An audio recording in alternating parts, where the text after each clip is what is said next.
नमस्कार दोस्तों, स्वागत है हमारे YouTube चैनल पर। अगर आपने हमारी पिछली वीडियो देखी है तो आपने प्रेजेंट इंडेफिनाइट टेंस के अफर्मेटिव सेंटेंसेस सीख लिए होंगे। लेकिन दोस्तों, सिर्फ पॉजिटिव सेंटेंसेस सीख लेने से इंग्लिश कंप्लीट नहीं होती।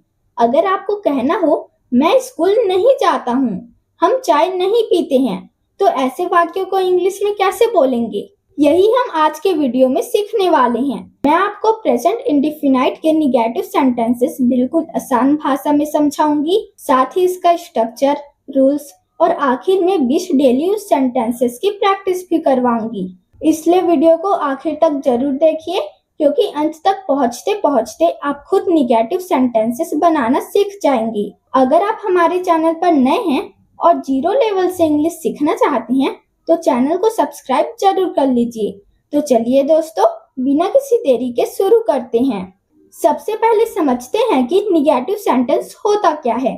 जब किसी काम के न होने की बात की जाती है तब उसे निगेटिव सेंटेंस कहते हैं, यानी ऐसे वाक्य जिनमें नहीं आता है। जैसे मैं रविवार को स्कूल नहीं जाती हूँ, मैं कॉफी नहीं पीती हूँ।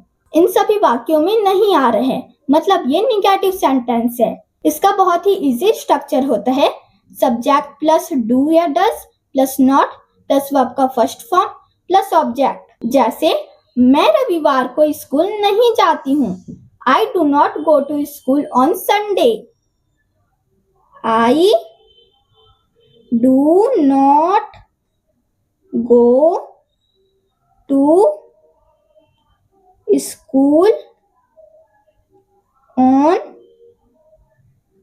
Sunday. I do not go to school on Sunday. I का मतलब होता है मैं, डू नॉट का मतलब होता है नहीं, गो टू का मतलब होता है जाती हूँ, स्कूल का मतलब होता है स्कूल और ऑन संडे का मतलब होता है रविवार को। तो मैं रविवार को स्कूल नहीं जाती हूँ, I do not go to school on Sunday. दोस्तों, यहाँ सब्जेक्ट क्या है? आई। तो यहाँ सब्जेक्ट में आई हो गया, और डू या डस और नॉट, तो यहाँ हम डू नॉट लगाए। फिर वर्ब है तो यहाँ हम वर्ब गो टू लगाए। फिर ऑब्जेक्ट है तो ऑब्जेक्ट यहाँ स्कूल है। तो मैं रविवार को स्कूल नहीं जाती हूँ, I do not go to school on Sunday. और दोस्तों, अगर subject I you we they आए तब हम डू नॉट का यूज करेंगे, और अगर सब्जेक्ट ही सी इट या किसी एक व्यक्ति के बारे में बात करें तब हम डज नॉट का यूज करेंगे। और डू या डज के बाद हमेशा वर्ब की फर्स्ट फॉर्म आएगी। दोस्तों, बिगिनर सबसे ज्यादा गलती यही करते हैं, इसलिए इस रूल को हमेशा याद रखिए। बस आप इतना याद रखिए, I you we they do not, और जब भी ही सी इट या किसी एक व्यक्ति के बारे में बात करें तो डज नॉट का यूज करेंगे, और हमेशा वर्ब की फर्स्ट फॉर्म। तो मैं कॉफी नहीं पीती हूँ, I do not drink coffee.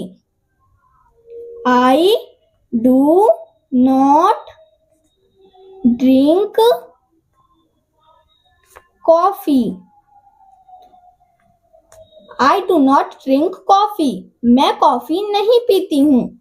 आई का मतलब होता है मैं, डू नॉट का मतलब होता है नहीं, ड्रिंक का मतलब होता है पीना, और कॉफी का मतलब होता है कॉफी। तो मैं कॉफी नहीं पीती हूँ, I do not drink coffee. दोस्तों, हमारा अगला सेंटेंस है, तुम हर दिन अंग्रेजी नहीं बोलते हो। इसकी इंग्लिश होती है, you do not speak English every day. You do not speak English every day. You do not speak English every day.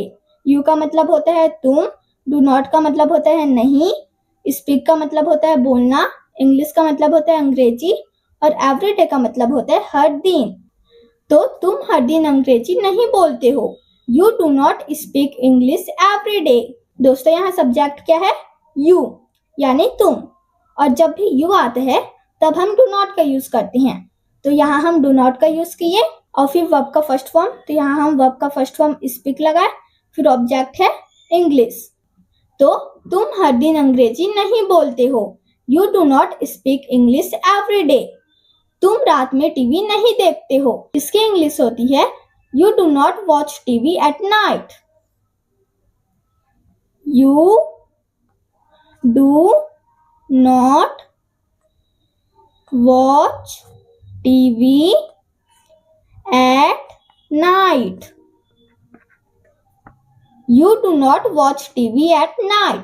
तुम रात में टीवी नहीं देखते हो. You का मतलब होता है तुम, do not का मतलब होता है नहीं, watch का मतलब होता है देखना, TV का मतलब होता है टीवी और at night का मतलब होता है रात में. तो तुम रात में टीवी नहीं देखते हो. You don't watch TV at night. दोस्तों हमारा अगला सेंटेंस है हम समय बर्बाद नहीं करते हैं. इसकी इंग्लिश होती है We do not waste time. We do not waste time. We do not waste time. हम समय बर्बाद नहीं करते हैं. We का मतलब होता है हम, do not का मतलब होता है नहीं, waste का मतलब होता है बर्बाद करना और time का मतलब होता है समय. तो हम समय बर्बाद नहीं करते हैं. We do not waste time. दोस्तों यहाँ सब्जेक्ट क्या है? हम यानी we. और जब भी we आता है तो do not लगता है. तो यहाँ हम do not का यूज किए. फिर वर्ब की फर्स्ट फॉर्म, तो यहाँ वर्ब की फर्स्ट फॉर्म waste है. फिर ऑब्जेक्ट है तो ऑब्जेक्ट टाइम है. तो हम समय बर्बाद नहीं करते हैं. We do not waste time. हम हर दिन फास्ट फूड नहीं खाते हैं. इसकी इंग्लिश होती है We do not eat fast food every day. We do not eat fast food every day. We do not eat fast food every day. हम हर दिन फास्ट फूड नहीं खाते हैं. We का मतलब होता है हम, do not का मतलब होता है नहीं, eat का मतलब होता है खाना, फास्ट फूड का मतलब होता है फास्ट फूड और एवरी डे का मतलब होता है हर दिन. तो हम हर दिन फास्ट फूड नहीं खाते हैं. We do not eat fast food every day. दोस्तों हमारा अगला सेंटेंस है वे शाम को क्रिकेट नहीं खेलते हैं. इसकी इंग्लिश होती है They do not play cricket in the evening. They do not play cricket in the evening. वे शाम को क्रिकेट नहीं खेलते हैं. They do not play cricket in the evening. दे का मतलब होता है वे, डू नॉट का मतलब होता है नहीं, प्ले का मतलब होता है खेलना, क्रिकेट का मतलब होता है क्रिकेट और इन द इवनिंग का मतलब होता है शाम को. तो वे शाम को क्रिकेट नहीं खेलते हैं. They do not play cricket in the evening. दोस्तों यहाँ सब्जेक्ट क्या है? वे यानी दे. और जब भी दे आता है तो उसके साथ डू नॉट का यूज करते हैं. तो यहाँ हम डू नॉट का यूज किए. फिर वर्ब की फर्स्ट फॉर्म, तो यहाँ वर्ब की फर्स्ट फॉर्म क्या है? प्ले है. फिर ऑब्जेक्ट है, तो यहाँ ऑब्जेक्ट क्रिकेट है. तो वे शाम को क्रिकेट नहीं खेलते हैं. They do not play cricket in the evening. वे झूठ नहीं बोलते हैं. इसकी इंग्लिश होती है they do not tell lies. They do not tell lies. They do not tell lies. वे झूठ नहीं बोलते हैं. दे का मतलब होता है वे, डू नॉट का मतलब होता है नहीं, टेल का मतलब होता है बोलना और लाइज का मतलब होता है झूठ. तो वे झूठ नहीं बोलते हैं. They do not tell lies. दोस्तों हमारा अगला सेंटेंस है वह फुटबॉल नहीं खेलता है. इसकी इंग्लिश होती है he does not play football. He does not play football. He does not play football. वह फुटबॉल नहीं खेलता है. He का मतलब होता है वह, does not का मतलब होता है नहीं, play का मतलब होता है खेलता है और फुटबॉल का मतलब होता है फुटबॉल. तो वह फुटबॉल नहीं खेलता है. He does not play football. दोस्तों यहाँ सब्जेक्ट क्या है? He है. और जब भी he आता है तो उसके साथ does not का यूज करते हैं. तो यहाँ हम does not का यूज किए. फिर वर्ब की फर्स्ट फॉर्म, तो यहाँ वर्ब की फर्स्ट फॉर्म प्ले है.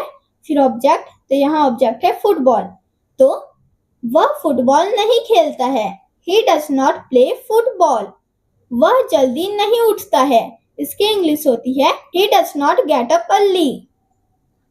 He does not get up early. He does not get up early. वह जल्दी नहीं उठता है। He का मतलब होता है वह, does not का मतलब होता है नहीं, get up का मतलब होता है उठता है, और early का मतलब होता है जल्दी। तो वह जल्दी नहीं उठता है। He does not get up early. बहुत बढ़िया दोस्तों, अगर आप यहाँ तक पहुंच गए हैं तो समझिए कि आपने निगेटिव सेंटेंस का सबसे मुश्किल हिस्सा सीख लिया है। अब सिर्फ कुछ और सेंटेंसेस बचे हैं।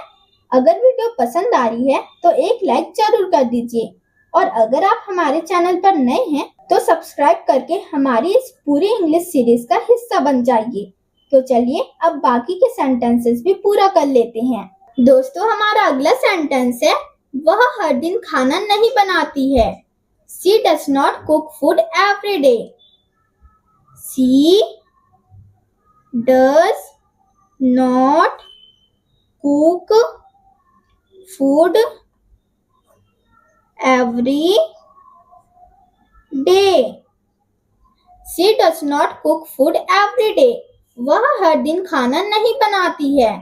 सी का मतलब होता है वह, डज नॉट का मतलब होता है नहीं, कुक फूड का मतलब होता है खाना बनाना, एवरी डे का मतलब होता है हर दिन। तो वह हर दिन खाना नहीं बनाती है। She does not cook food every day. दोस्तों, यहाँ सब्जेक्ट क्या है? सी है, और जब भी सी आता है सब्जेक्ट तब हम डज नॉट का यूज करते हैं। तो हम यहाँ डज नॉट का यूज किए। फिर वर्ब की फर्स्ट फॉर्म, तो वर्ब की फर्स्ट फॉर्म यहाँ कुक है, फिर ऑब्जेक्ट है फूड। तो she does not cook food every day. वह हर दिन खाना नहीं बनाती है। वह फिल्में नहीं देखती है। इसकी इंग्लिश होती है she does not watch movies. She does not watch movies.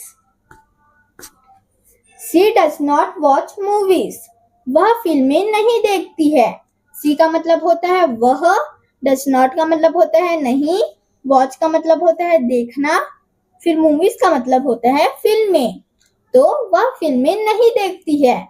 She does not watch movies. दोस्तों, हमारा अगला सेंटेंस है यह ठीक से काम नहीं करता है। It does not work properly. It does not work properly. It does not work properly. यह ठीक से काम नहीं करता है। It का मतलब होता है यह, does not का मतलब होता है नहीं, work का मतलब होता है काम करना, और properly का मतलब होता है ठीक से। तो यह ठीक से काम नहीं करता है। It does not work properly. दोस्तों, यहाँ सब्जेक्ट क्या है? It है, और जब भी सब्जेक्ट it होता है तब हम does not का यूज करते हैं। तो यहाँ हम डज नॉट का यूज किए। फिर वर्ब की फर्स्ट फॉर्म, तो यहाँ वर्ब की फर्स्ट फॉर्म वर्क है, फिर ऑब्जेक्ट, तो यहाँ ऑब्जेक्ट है प्रॉपरली। तो it does not work properly. यह ठीक से काम नहीं करता है। मेरा भाई रात में पढ़ाई नहीं करता है। इसकी इंग्लिश होती है my brother does not study at night. My brother does not study at night. मेरा भाई रात में पढ़ाई नहीं करता है। My brother का मतलब होता है मेरा भाई, does not का मतलब होता है नहीं, study का मतलब होता है पढ़ाई करना, और at night का मतलब होता है रात में। तो मेरा भाई रात में पढ़ाई नहीं करता है। My brother does not study at night. दोस्तों, यहाँ सब्जेक्ट क्या है? My brother. मतलब यहाँ हम किसी एक व्यक्ति की बात कर रहे हैं, और जब भी हम किसी एक व्यक्ति की बात करते हैं तब हम डज नॉट का यूज करते हैं। तो यहाँ हम डज नॉट का यूज किए। फिर वर्ब की फर्स्ट फॉर्म, तो वर्ब की फर्स्ट फॉर्म यहाँ स्टडी है, फिर ऑब्जेक्ट, तो ऑब्जेक्ट है नाइट। तो my brother does not study at night. मेरा भाई रात में पढ़ाई नहीं करता है। दोस्तों हमारा अगला सेंटेंस है मेरी बहन कार नहीं चलाती है। इसकी इंग्लिश होती है my sister does not drive car. My sister does not drive a car. My sister does not drive a car. मेरी बहन कार नहीं चलाती है।